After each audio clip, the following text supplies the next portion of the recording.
villages where some villages were assigned or taught to wear masks and others were not. So the first study that we have that's randomized is important.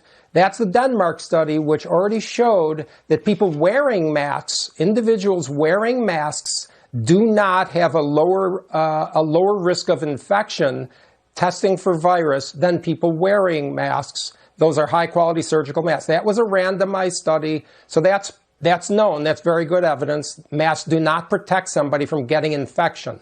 This is a different type of study. This tests to see if people get in a village symptomatic COVID if the villagers wear masks versus other villages that they don't wear masks as much.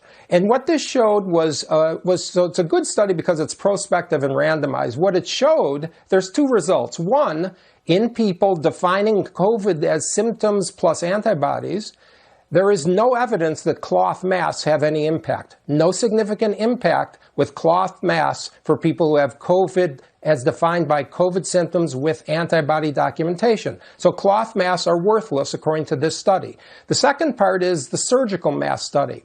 And the surgical mask study shows that there is, from my reading here, about 11% decrease in individuals having symptomatic COVID with antibodies. 11%.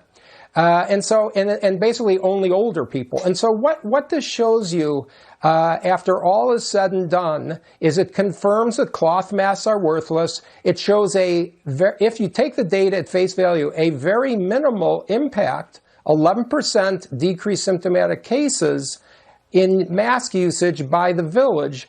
And so, of all the clamoring for something desperately to show that masks work, this is what I would call extremely weak tea. In fact, it confirms the reason why we have seen all over the world and in the United States that mask usage by the population does not significantly stop the spread of the virus. So this is a confirmatory study. It's being oversold, but people are so desperate to find some pebble somewhere that shows masks work.